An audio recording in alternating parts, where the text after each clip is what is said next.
I'm in the Kidron Valley in Jerusalem to better understand who Jesus of Nazareth was by examining what scholars believe is the earliest account of his life, the Gospel of Mark. In this episode, we'll seek to determine who was ultimately responsible for the death of Jesus. It's a crucial question. In answering it, we'll walk on the very street that Jesus walked the night after he was arrested in the Garden of Gethsemane. And we'll also visit the places where Jesus was most likely tried, condemned, and sentenced to death.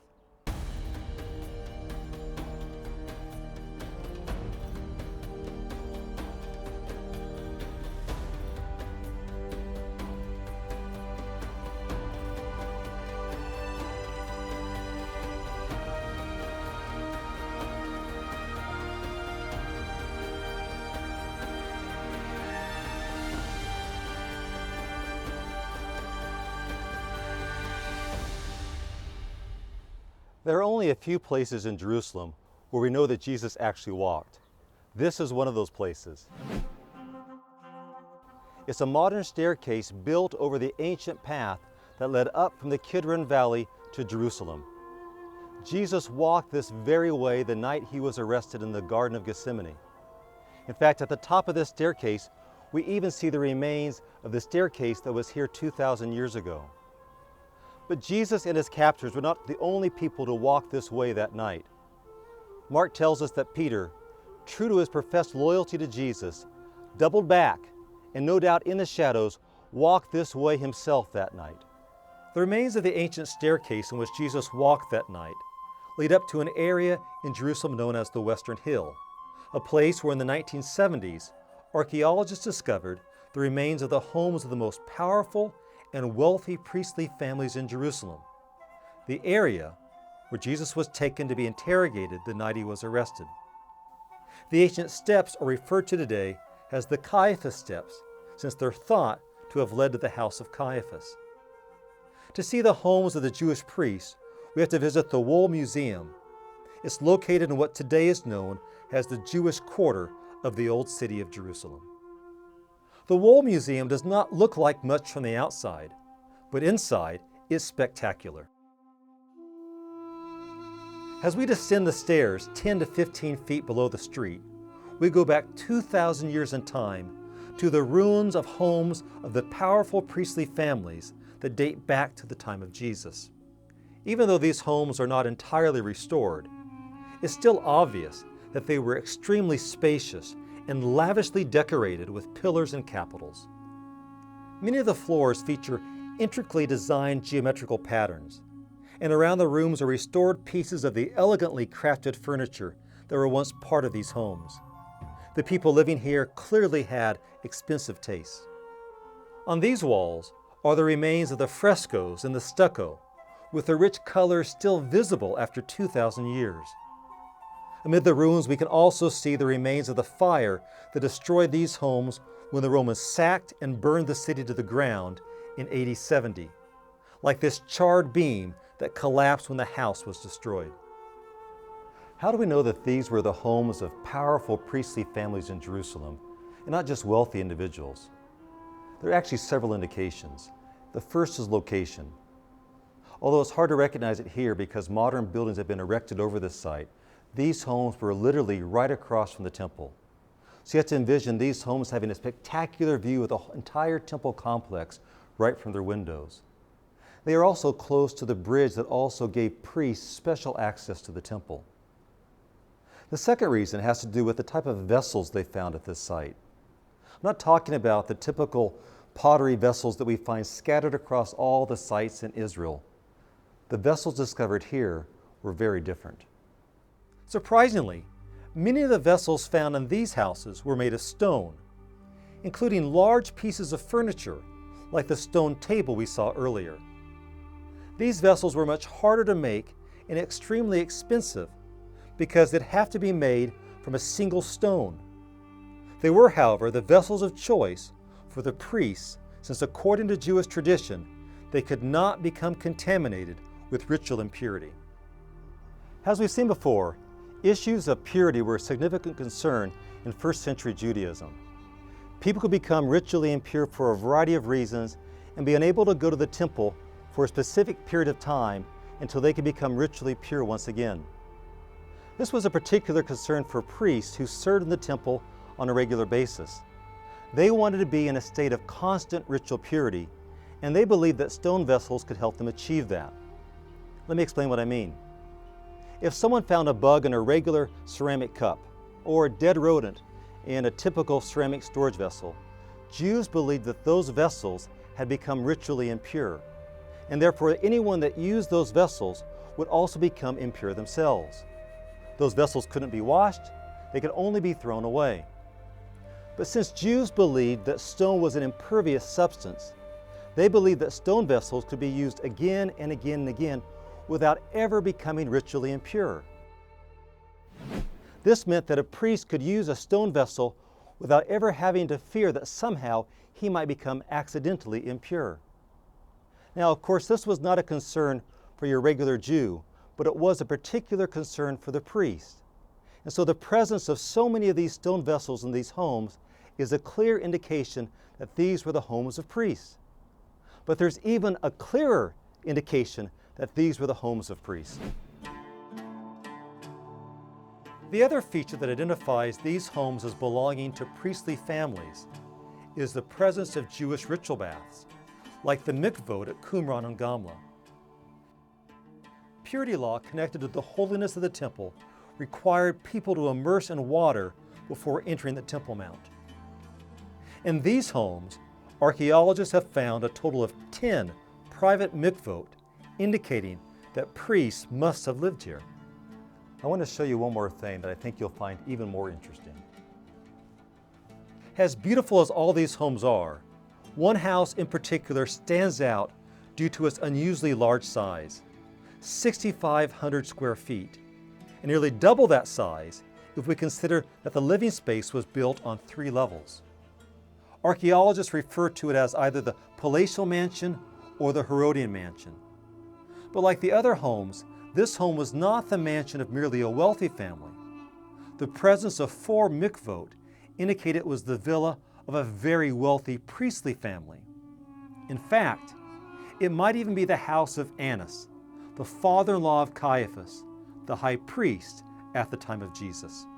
The first century historian, Josephus, tells us that Annas had a spectacular home in this area, and that it was burnt to the ground when the Romans conquered the city in the year 70. Annas was the high priest for 10 years and was referred to as the high priest even after the Romans forced him to resign. In fact, he was so influential that 5 of his sons served as high priests after him. The youngest of his sons, also called Annas, was the high priest who sentenced James, the brother of Jesus, to be stoned to death. Annas was also the father-in-law of the high priest Caiaphas, who was the official high priest who condemned Jesus to death. So this is the house. Let's go inside.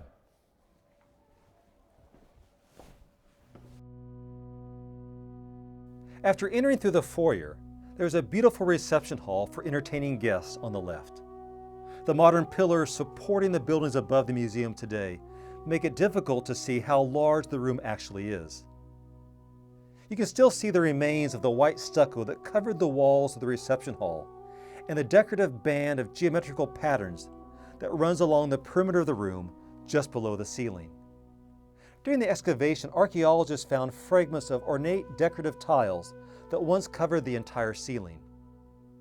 With its elaborate decorations, the reception hall was meant to impress its guests with the wealth and power of its owner, and it certainly would have done just that. On the other side of the foyer is a smaller room, beautifully decorated, with red and yellow plaster walls and elaborate frescoes. At the center of the home, there's a large paved courtyard. There were originally rooms on each side of the courtyard, and there's a stairway in the corner of the courtyard that led down to the lower levels of the home. While we don't know if this was actually the house of Annas, it's an ideal location to envision what would have happened to Jesus that night. Jesus was either taken to this house right here, or at the very least, one like it nearby, destroyed or perhaps not yet discovered. Mark's account of the trial of Jesus is the shortest of all the Gospels. He does not identify any of the Jewish leaders by name. He merely says that Jesus was led to the high priest, and all the chief priests, elders, and the scribes came together. It's only in the later Gospels that we learn that the two main individuals were Annas and Caiaphas. And it's only in John's Gospel that we're told that Jesus was first taken to the house of Annas and then later brought before Caiaphas. Mark has no interest in all these details. His sole interest is on Jesus and how the events of that night reveal Jesus' identity. The layout of this home fits well with what Mark writes about that night. Mark notes that Peter entered right into the courtyard of the high priest, and he was sitting with the guards and warming himself at the fire. Many people envision that the courtyard was a place outside, something like a backyard of a modern home today. But that was not the case. As this house makes clear, the courtyard was actually a place within the house, a secure and common area with an open roof in the middle of the home. It was a place where food could be cooked over an open fire, where kids could play, people visit, and animals could stay.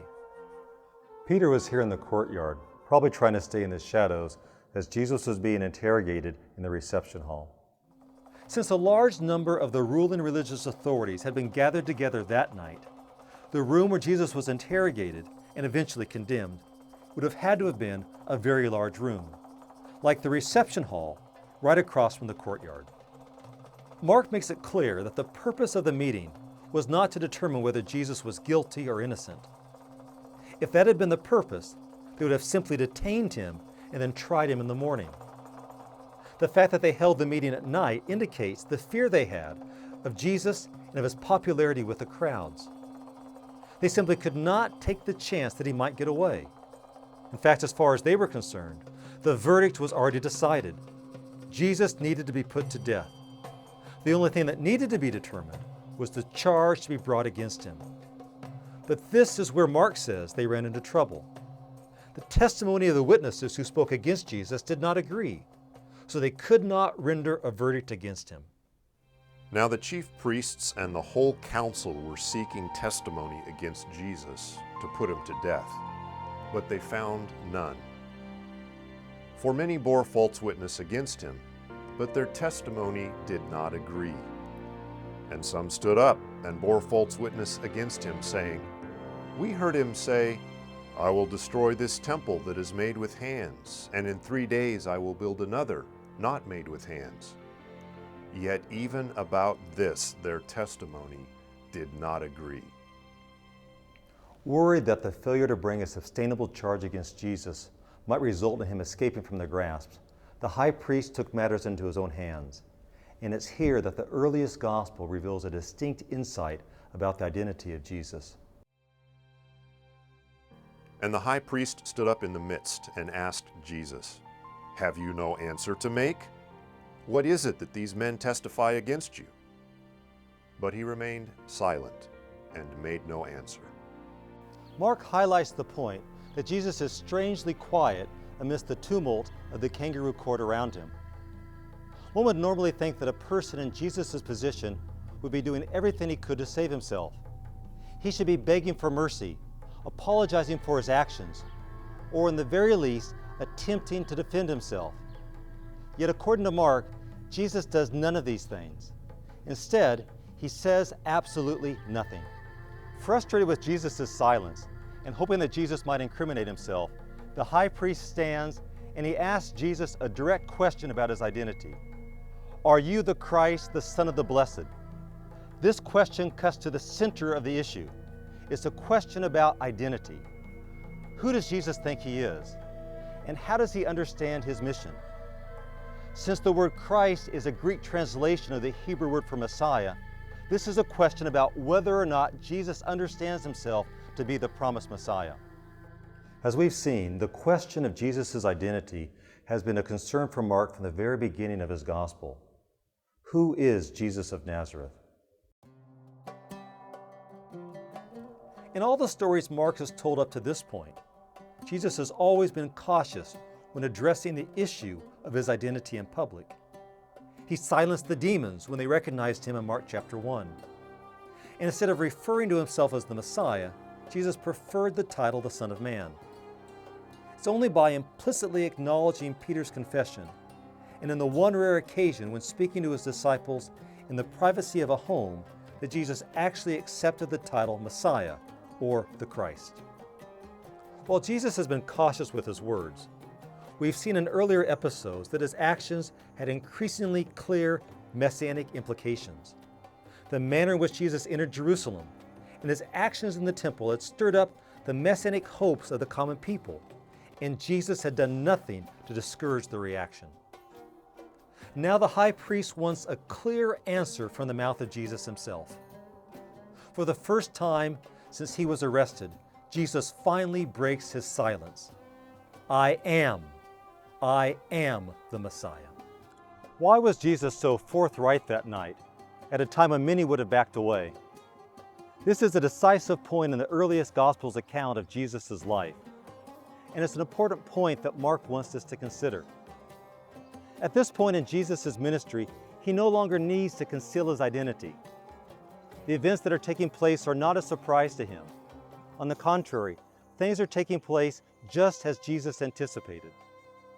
Jesus knew that his answer that night would set off a chain of events that would ultimately result in his condemnation. But that's just the path Jesus determined to walk in the Garden of Gethsemane. Outraged at the audacity of Jesus' answer, the high priest tears his garments and he calls for a verdict. In his opinion, Jesus was guilty of blasphemy, an offense that included conduct that was disrespectful of God, but also insulting of his appointed leaders. While Jesus courageously and faithfully confesses his identity as the Messiah, Mark tells us that Peter, moved by fear, denies his identity. Jesus, however, shows no fear. Though he stands before the single most powerful religious authority in all Judea, Jesus remains faithful to his convictions. Peter, on the other hand, is faithless before those who have no significant power that he needs to fear. Although the religious authorities finally had the death verdict that they wanted, there was still one obstacle that stood in their way of getting rid of Jesus. They needed to get Pilate, the Roman governor of Judea, to ratify their verdict and to authorize their crucifixion. But based on their past history with Pilate, it was going to be very difficult to get him to do what they wanted him to do. Although the Roman military and administrative headquarters for all of Judea were located about 75 miles away from Jerusalem, in the beautiful coastal city of Caesarea Maritima, the Roman governor would come here to Jerusalem about 3 or 4 times a year. During those times, he would stay in the plush accommodations of the palace built by Herod the Great, the remains of which are found here today in Jerusalem in what is known as the Citadel of David. From the moment Pilate arrived in Judea in the year 26, he clashed with the ruling religious authorities. 2 contemporary Jewish historians tell us that Pilate was arrogant, stubborn, and cared little about the Jews and their beliefs. The Jewish rulers, in return, strongly disliked Pilate. Now, however, they needed his help to condemn Jesus. And as it turns out, Pilate was not far away.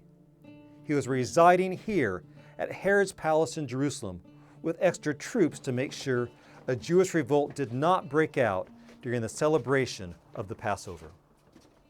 Mark's account of what happened is short, but very significant. And as soon as it was morning, the chief priests held a consultation with the elders and scribes and the whole council, and they bound Jesus and led him away and delivered him over to Pilate. And Pilate asked him, "Are you the king of the Jews?" And he answered him, "You have said so." And the chief priests accused him of many things. And Pilate again asked him, "Have you no answer to make? See how many charges they bring against you." But Jesus made no further answer, so that Pilate was amazed. The main issue in Jesus' trial before Pilate is again the question of Jesus' identity. Who is Jesus of Nazareth? If Jesus harbored any chance of escape, this was his last opportunity. Pilate was the most powerful man in all of Judea, and he held the power of life and death in his hands. All Jesus needed to do was to deny the charges. But Jesus doesn't do that. He simply says to Pilate, "You have said so." Pilate quickly recognized that something wasn't right. He had been in this position many times before with prisoners, but he had never experienced anything like this. Prisoners always begged for mercy, defended themselves, or defiantly lashed out with anger. Jesus, however, did none of these things. Pilate began to wonder if he was being played. Why would the Jewish religious authorities so willingly turn Jesus over to him? It was obvious Jesus was not a typical revolutionary. Something wasn't right. He just couldn't figure out what it was. He needed to find some way out of this, and without giving the chief priests what they wanted. Pilate thought he might be able to regain control of the situation by releasing Jesus on the basis of a custom, where as a token of goodwill, the governor would release a prisoner in connection to the Jewish Passover. But the chief priests stirred up the crowd to have him release for them Barabbas instead. And Pilate again said to them, "Then what shall I do with the man you call the King of the Jews?" And they cried out again, "Crucify him." And Pilate said to them, "Why? What evil has he done?" But they shouted all the more, "Crucify him." So Pilate, wishing to satisfy the crowd, released for them Barabbas, and having scourged Jesus, he delivered him to be crucified. After being beaten and mocked by Pilate's soldiers, Jesus was forced to carry his cross down this street. But in those days, this street led outside the city gate into the place of execution. Jesus was then nailed to the cross through his wrists and ankles, and then crucified between two thieves. Despite the Jews, who Pilate felt had manipulated him, Pilate instructed a sign be hung identifying Jesus as the King of the Jews.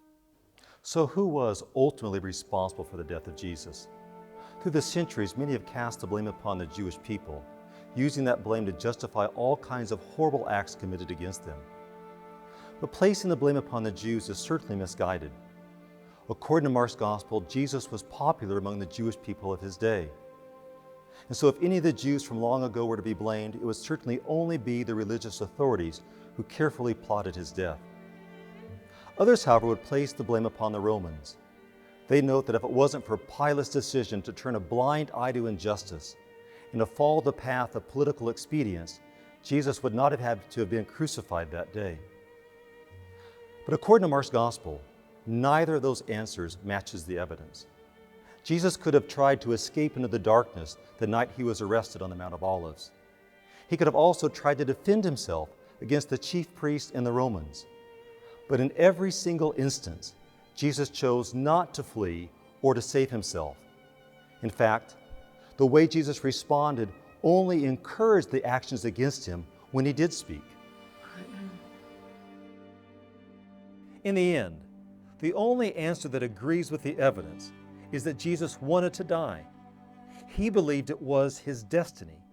He believed that as the Messianic King, he was called to fight the enemies of God's people. And for him, the real enemy was not the Romans, or even Israel's failed leaders. It was the far greater power of evil in the world. He believed that the battle could only be won by taking upon himself the full weight of evil, so that its force would be completely exhausted on him. He could not bring redemption to Israel without allowing evil to run its full course. God's kingdom of love, justice, truth, and peace could not be established until the injustice, evil, and violence of this world was seen for what it really was and had been spent on him. These were the real forces masquerading behind the corrupt practices of the temple priests and the power politics and the injustice manifest in Pilate. Jesus sought to expose them for what they were and to defeat them in the process. Jesus believed that in laying down his life, he was fulfilling the role of the suffering servant described in Isaiah 53. Surely he has borne our griefs and carried our sorrows. Yet we esteemed him stricken, smitten by God, and afflicted. But he was pierced for our transgressions. He was crushed for our iniquities. Upon him was the chastisement that brought us peace, and with his wounds we are healed. It was because Jesus saw himself as the suffering servant in Isaiah, and the Passover lamb whose life was given so that people could be delivered, that he chose not to speak up to save himself. For in not speaking, Jesus believed that he was fulfilling the prophetic words of Isaiah 53:7. He was oppressed and he was afflicted, yet he opened not his mouth. Like a lamb that is led to the slaughter, and like a sheep that before its shearers is silent, so he opened not his mouth. Jesus was the Passover lamb, and in his death he was assuming upon himself the consequences of Israel and the world's decision to turn away from God and to follow after evil, which brought with it condemnation and death. The only thing Mark records Jesus as saying during his crucifixion is the first phrase of Psalm 22. And at the 9th hour, Jesus cried with a loud voice, Eloi, Eloi, lema sabachthani, which means, my God, why have you forsaken me?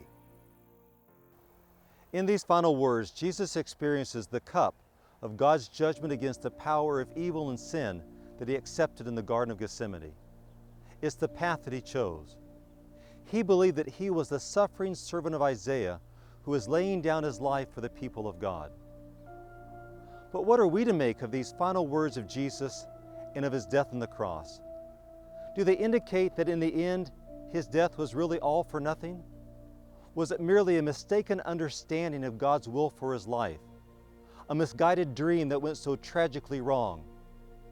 Or did his death really change everything? Join me next time as we seek to answer these final questions in our last episode.